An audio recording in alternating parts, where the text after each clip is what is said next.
Dhammapada verses 19 and 20. Dvisahayaka Bhikkhu Vittu. The story of two friends. While residing at the Jetavana monastery, the Buddha uttered verses 19 and 20 of this book with reference to two bhikkhus who were friends. Once there were two friends of noble family, two bhikkhus from Savatthi. One of them learned the Tipitaka and was very proficient in reciting and preaching the sacred texts. He taught 500 bhikkhus and became the instructor of 18 groups of bhikkhus. The other bhikkhu, striving diligently and ardently in the course of insight meditation, attained arahantship together with analytical insight. On one occasion, when the second bhikkhu came to pay homage to the Buddha at the Jetavana monastery, the two bhikkhus met. The master of the Tipitaka did not realize that the other had already become an arahant. He looked down on the other, thinking that this old bhikkhu knew very little of the sacred texts, not even one out of the 5 Nikayas or one out of the 3 Pitakas. So he thought of putting questions to the other and thus embarrass him.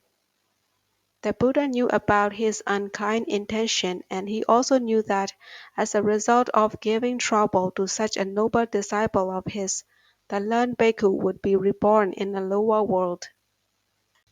So, out of compassion, the Buddha visited the two bhikkhus to prevent the scholar from questioning the other bhikkhu. The Buddha himself did the questioning. He put questions on jhanas and megas to the master of the Tipitaka, but he could not answer them because he had not practiced what he had taught. The other bhikkhu, having practiced the Dhamma and having attained arahantship, could answer all the questions. The Buddha praised the one who practiced the Dhamma, that is, Vipassaka, but not a single word of praise was spoken for the learned scholar, that is, Kantika. The resident disciples could not understand why the Buddha had words of praise for the old bhikkhu and not for their learned teacher. So the Buddha explained the matter to them.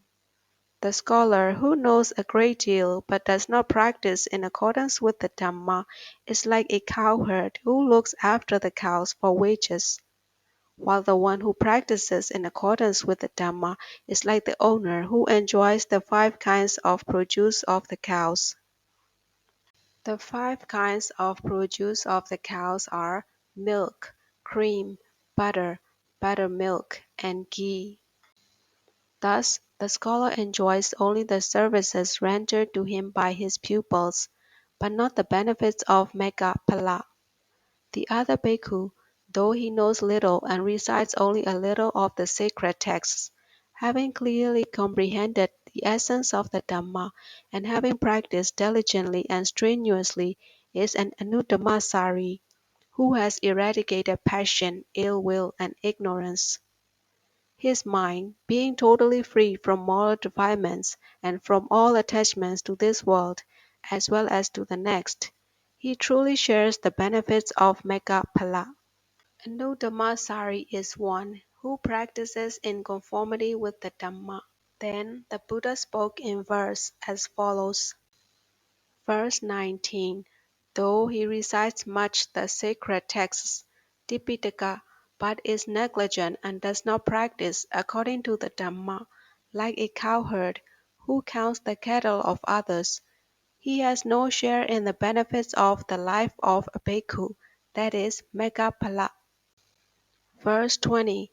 Though he recites only a little of the sacred texts, Tipitaka, but practices according to the Dhamma, eradicating passion, ill will, and ignorance, clearly comprehending the Dhamma, with his mind freed from moral defilements, and no longer clinging to this world or to the next, he shares the benefits of the life of a bhikkhu, that is, Megha-phala.